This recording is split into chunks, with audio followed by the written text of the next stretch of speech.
Dans cette discussion entre Bernard de Montréal, Boulevard M, et Daniel Ménard, DM, ils abordent la question des contradictions qui peuvent se manifester dans les relations interpersonnelles et dans les dynamiques sociales.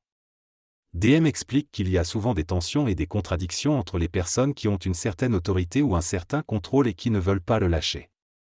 Cela crée une contradiction car ces individus ont un intérêt ou un amour envers un individu ou un groupe, mais ils doivent aussi défendre leurs propres intérêts. DM se demande s'il est possible d'utiliser cette énergie négative de manière créative. BDM répond en accordant une grande importance à l'identité individuelle et collective.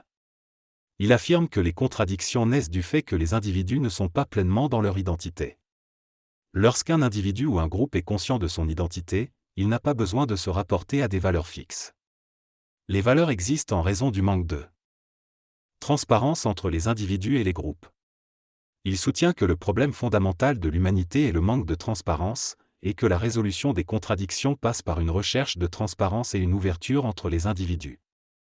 BDM précise toutefois que les contradictions ne peuvent pas être complètement éliminées, mais qu'elles peuvent être temporairement résolues par le processus de négociation. La tension inhérente aux contradictions peut être atténuée, mais elle ne disparaît pas complètement tant qu'il n'y a pas une réelle transparence entre les individus. En résumé, BDM et DM discutent du fait que les contradictions se manifestent dans les relations humaines en raison du manque de transparence et de la non-identité des individus. Ils soulignent l'importance de chercher à créer une plus grande transparence et une ouverture entre les individus pour résoudre ces contradictions de manière créative. Dans cette discussion, l'intervenant souligne le besoin de transparence chez l'homme pour éviter les contradictions. Il explique que si les individus étaient transparents, ils auraient une identité et les conflits pourraient être résolus plus facilement. L'intervention de l'esprit serait alors possible pour trouver une synthèse entre les différents points de vue. L'intervenant ajoute que le processus d'affinement de l'intelligence de la civilisation est un processus long qui nécessite la prise de conscience de son identité. Il affirme également que les valeurs sont à l'origine des contradictions et que celles-ci sont souvent basées sur la mémoire collective de la race. Il mentionne que les conflits du futur seront plus présents au niveau individuel et entre groupes plutôt qu'au niveau politique mondial. Enfin, il explique que l'identification à une valeur est due au manque d'identité et que l'homme doit prendre conscience de son identité pour vivre en harmonie avec une conscience créatrice. Dans cette interview, Bernard de Montréal aborde les sujets de l'euthanasie et de l'avortement du point de vue social. Il explique que résoudre ces problèmes n'est pas facile car les individus manquent d'identité. Selon lui, un médecin qui a une identité vivra ces situations différemment d'un médecin qui se conforme à un consensus ou à une fraternité médicale. Il affirme que les individus sont piégés par les valeurs de la conscience sociale de leur société. Il explique également que les lois ne créent pas de valeurs, mais sont des réglementations intelligentes pour le bien-être collectif. Il pense que dans une société future avec des individus ayant une identité, les lois seraient d'un autre ordre, servant à organiser créativement les gouvernements. Il estime que les individus doivent passer de l'involution à l'évolution et développer une communication télépathique créative avec leurs sources, ce qui les libérerait des valeurs. Il conclut en expliquant que les valeurs découlent des besoins sociaux, spirituels et de l'impuissance créatrice des individus. Selon Bernard de Montréal, l'homme conscient ne peut pas vivre les idées de façon idéologique, car il est capable de remettre en question et de changer ses idées. En revanche, l'homme inconscient est contraint de vivre les idées selon une idéologie plus ou moins étendue, ce qui le fait perdre son identité. L'homme n'est pas capable de bénéficier de l'absolu de sa conscience et est donc obligé de se soumettre à une puissance temporelle, gouvernement, ou spirituelle, religion. Il ne s'agit pas d'échapper aux valeurs sociales, mais de ne pas être émotionnellement prisonnier de celles-ci. Chaque individu doit respecter les lois en fonction de leur intelligence, mais peut prendre des décisions qui ne se conforment pas à la loi si cela est en accord avec sa conscience et qu'il est capable d'assumer émotionnellement cette décision. Une personne avec une identité est en soi-même une loi pour elle-même. Cependant, cela ne signifie pas qu'elle se prend pour un dieu ou un super-héros. Dans cette conversation, il est question de l'identité d'une personne et de la façon dont elle peut la trouver. Le conférencier explique que l'identité véritable provient d'un contact intérieur entre l'homme et sa source, et non pas par la création d'un personnage ou d'une image de soi. Il souligne également que l'identité ne peut pas être trouvée à travers des voyages ou des rencontres, mais seulement à travers une connexion profonde avec soi-même. L'environnement, représenté par les valeurs sociales, peut être un obstacle à la quête de l'identité, car il impose des pressions et des contradictions. Finalement, il affirme que la construction de l'identité se fait progressivement au fil du temps et de l'évolution de la conscience individuelle. Nous avons tous vécu des moments où nous avons remis en question certaines contraintes imposées par la société, comme le fait d'aller régulièrement confesser nos péchés à l'église. Cela peut être une étape importante dans la recherche de notre identité. Cependant, certaines personnes ont du mal à se détacher de cette identité imposée et peuvent finir par consulter un psychiatre. L'identité dont je parle est liée à l'évolution de la conscience collective. Elle consiste en l'abolition de toute crainte, même la moindre. Par exemple, un Quaker peut avoir peur d'apporter la télévision chez lui, ce qui montre qu'il a encore des craintes et des blocages. Pour avoir une véritable identité, il faut être fort et surmonter ses peurs. Être marginal ne signifie pas nécessairement avoir une identité forte. Cela peut être le résultat d'une évolution psychologique, mais cela peut être polarisé vers le bien ou le mal. L'histoire et le contexte déterminent si être marginal est bénéfique pour la société ou non.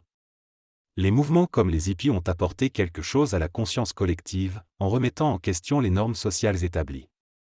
Cependant, il est dangereux de basculer dans des sectes violentes ou terroristes qui utilisent la violence pour corriger les erreurs sociales.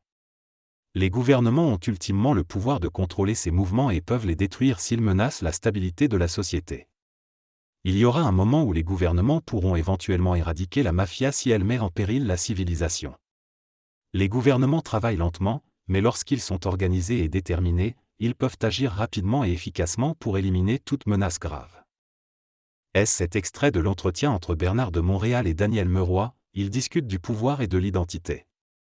Bernard de Montréal explique que le pouvoir réside dans le territoire, ce qui permet à ceux qui le possèdent de gouverner. Cependant, il soutient que l'identité est quelque chose de personnel et que ceux qui sont fermement ancrés dans leur identité peuvent s'intégrer dans la société tant qu'elle est suffisamment intelligente. Il exprime son attachement au Québec et au Canada, mais affirme qu'il quittera la province s'il y a trop de violence ou de chaos social.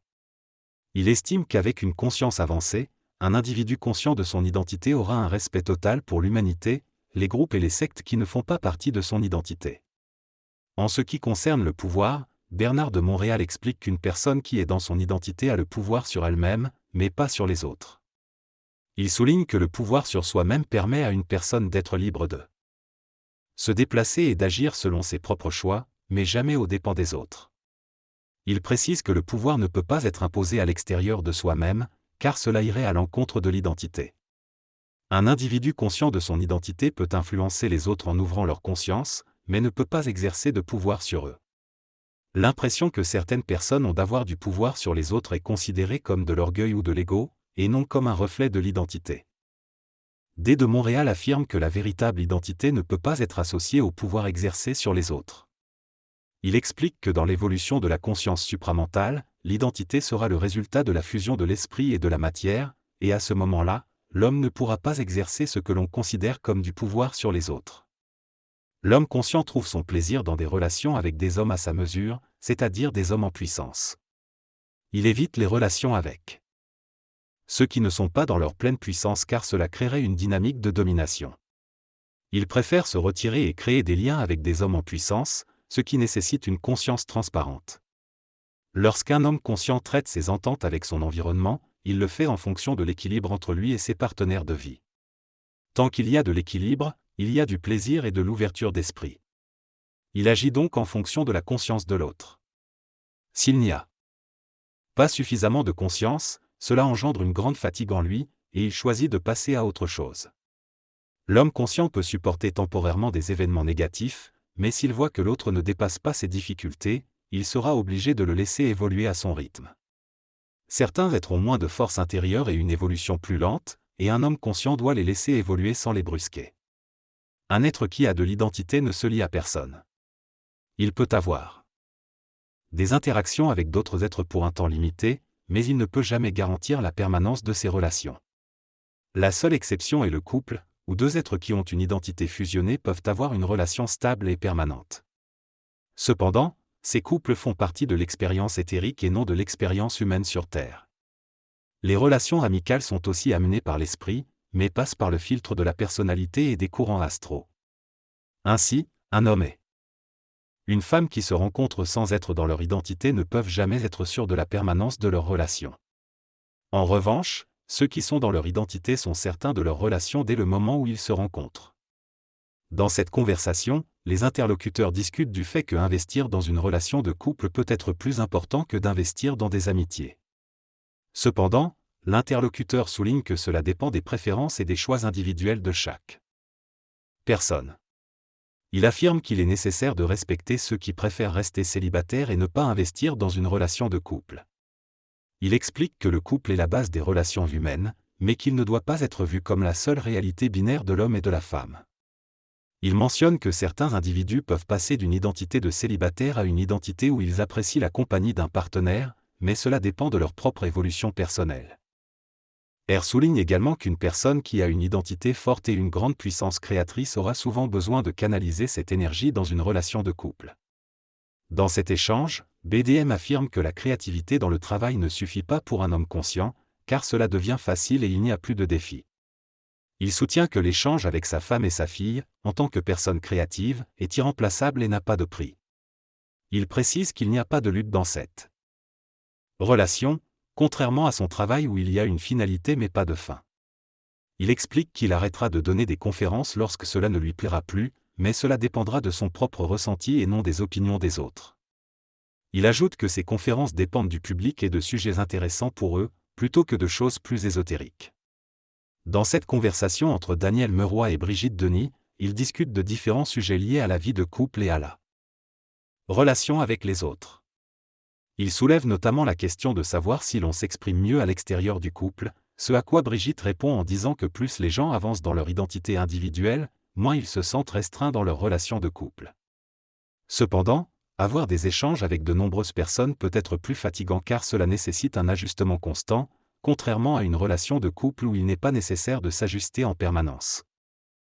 S insiste également sur l'idée qu'un couple qui est dans son identité est une maison pour l'esprit, tandis qu'un travail n'est qu'un moyen de canaliser son énergie créatrice. Il conclut en soulignant que certains investissent beaucoup dans leur travail pour compenser les problèmes dans leur couple, mais que cela ne résoudra pas réellement les problèmes car cela fait partie de l'expérience du couple. Néanmoins, il est important de trouver un équilibre entre le travail et la vie de couple. Cette discussion sur les couples, il est mentionné que lorsque les deux partenaires ont une identité forte, ils sont moins susceptibles d'être influencés par des pressions extérieures. Cependant, il est souligné que certaines situations, telles qu'un patron faisant pression pour s'accaparer une personne du couple, peuvent créer des tensions. Il est conseillé de ne pas laisser les énergies extérieures atteindre la relation de couple, car cela peut entraîner des pertes à long terme, même si cela s'accompagne d'une augmentation de salaire. Il est précisé que les influences extérieures peuvent toujours affecter un couple, mais plus l'individu est en accord avec son identité, moins il y sera sensible, voire immuable. En ayant une identité forte, une personne est moins influençable et peut même avoir une communication télépathique avec le plan mental et la source. Il est expliqué comment cette communication télépathique fonctionne et comment cela permet d'éviter les conflits ou les prises de décisions hâtives. En conclusion, une personne ayant une identité forte est moins influençable et peut trouver des réponses en elle-même grâce à cette communication télépathique.